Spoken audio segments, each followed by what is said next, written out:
This is Andi Purewal for Boxing News for first time in person this year. I'm joined by trainer Jamie Moore. Jamie, always good to see you. How is life treating you? Yeah, can't complain, mate. Nice little break over Christmas and New Year, so back to the grind. Back to the grind, and here we are with young Cameron Vuong. A busy end to the year last year. I imagine you'd like to see the same for him this year. Talking about Saturday night, what are you hoping he shows on the beginning of this chapter in his career so far? Yeah, I think obviously Eddie's keeping him busy. He had 3 fights in 3 months, back end of the year, all 6 rounders straight away. This is his first 8 rounder, and he's progressing exactly how you would want a prospect coming through too.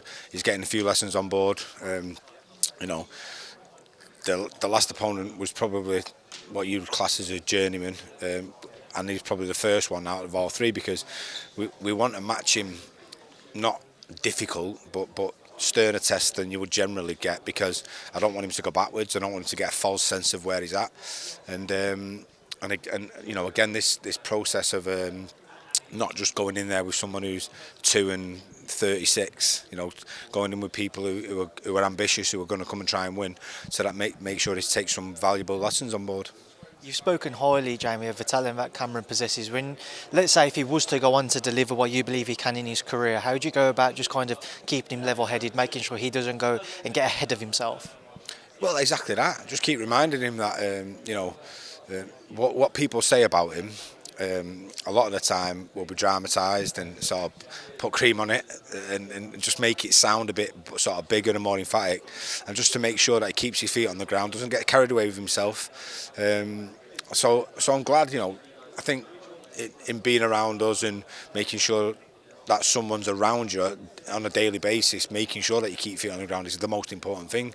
So he does like the sort of razzmatazz of it all, and he's a bit of a showman in that sense, which is nothing wrong with. But there's a time and a place. You've got to make sure you do, make sure you get your proper work done properly.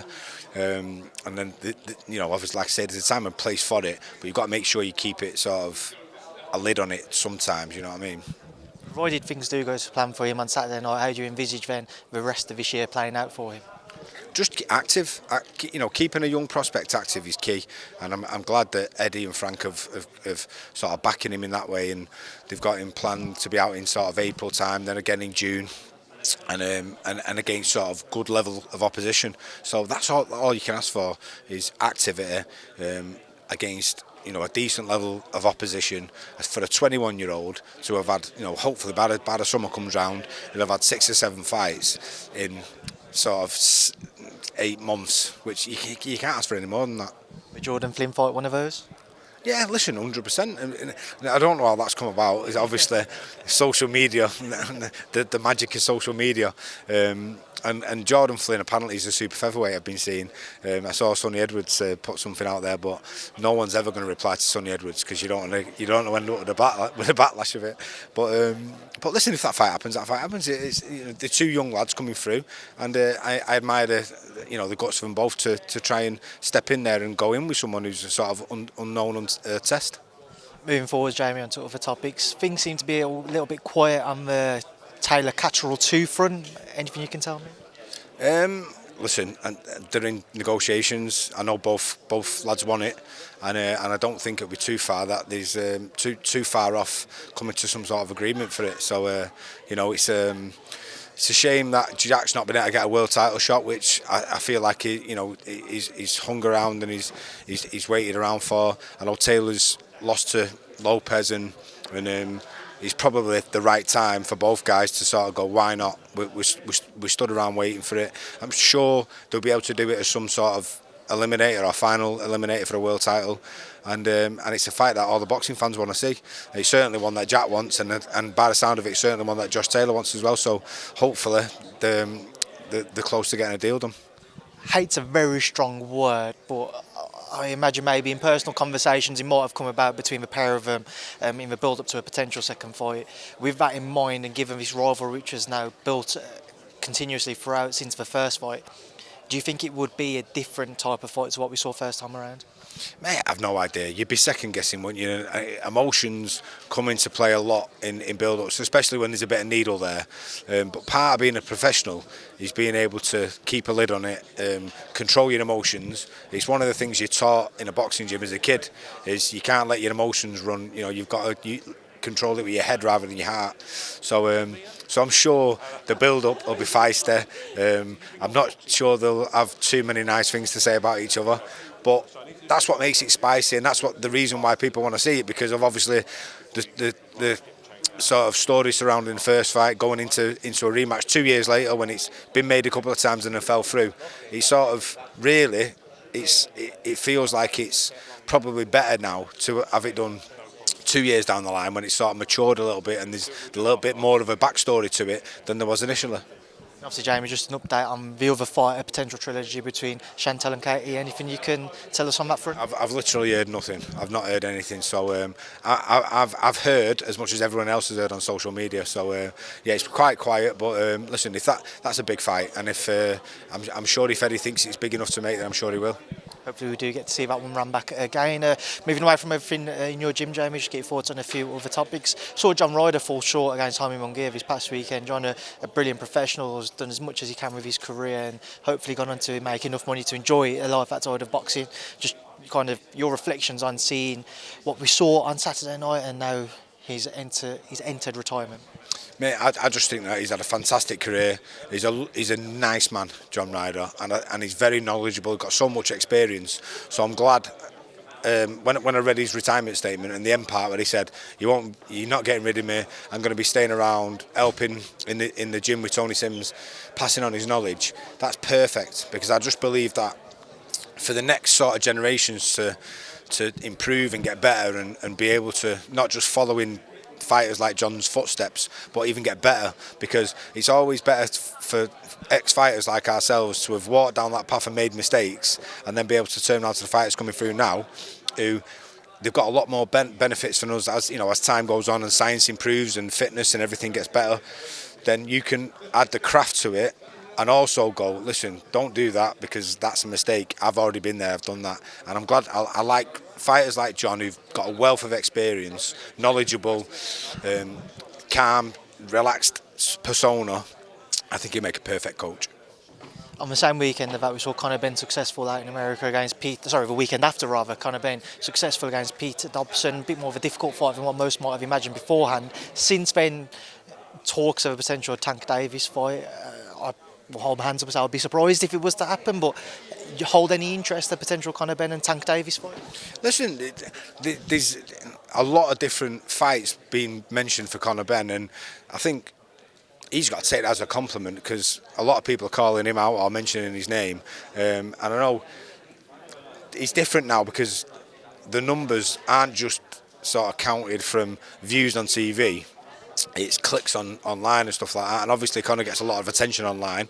So the old saying, if it makes money, it makes sense. And I'm sure Tank Davis, if it makes a lot of money, it'll make sense to him. And, he's always talked about issues with weight and boxing at lightweight or super lightweight, and it's sort of been difficult for him.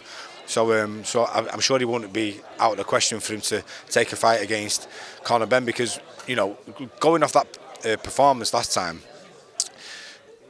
you would say someone like Tank would go, listen, that's not on a hard night's work for me, and if I'm going to get paid a lot of money, I'll do it. Doesn't mean Conor's going to perform badly against Tank. It just means that he's more likely to take the fight. So he might have done himself a favour, not looking explosive, looking great in front of the cameras, because then it sort of opponents are more likely to sort of take that fight on board.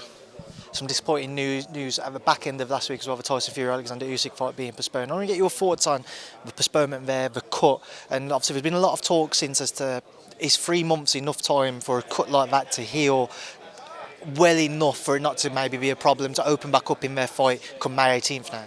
Yeah, I mean, listen, that's a question what you would only ever find the answer to 6 or 8 weeks down the line. I understand they've got to sort of go ahead with it, otherwise the fight will probably be dead. So they have to put a date on it to make sure that everyone's sort of still on board in terms of the backers over in Saudi.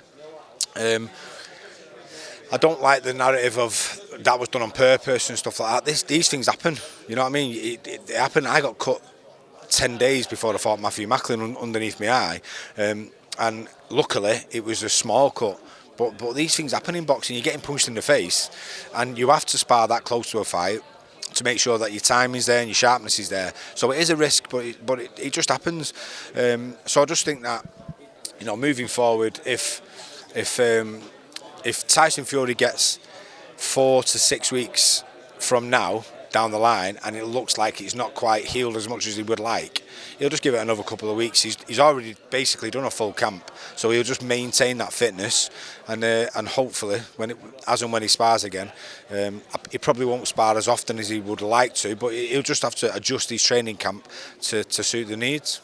You're Alexander Usyk, knowing that it's on the same or that Otto Wallin cut as well, do you target it as early as you can in that fight now?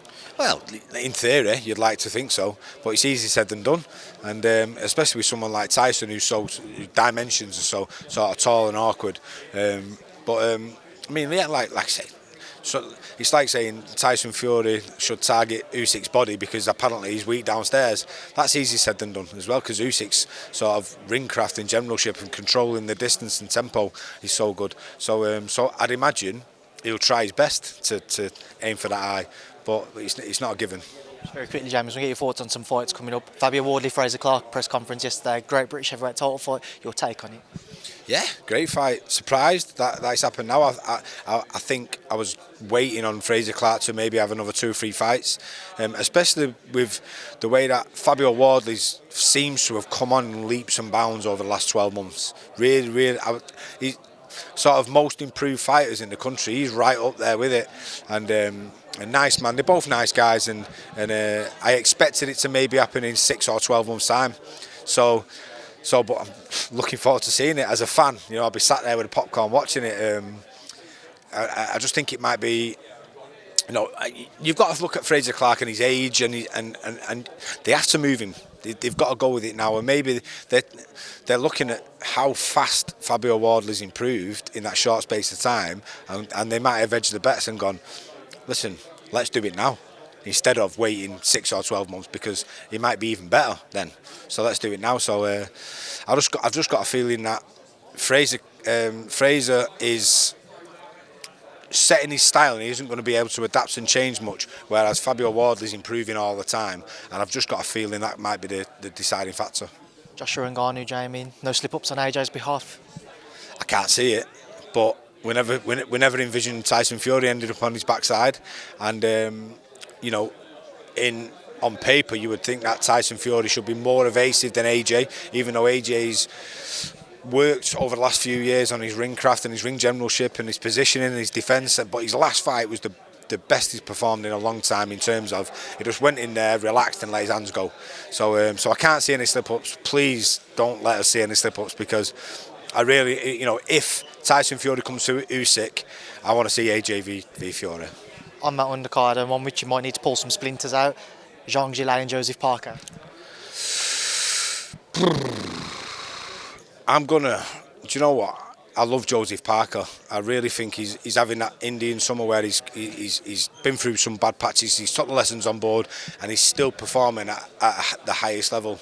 A little bit of a question mark on how he'll deal with a southpaw and that sort of those dimensions. And Zhang, you just really don't know how good he is until he sort of steps up and starts fighting those types of opponents. I'm going to go with Parker. I just think that his sort of his wisdom and his wiseness and his ring craft will get him through it. Jamie, it's a pleasure as always. Obviously, good luck to yourself and Cameron on the weekend, and I'll speak to you again soon. Cheers, pal. Thank you.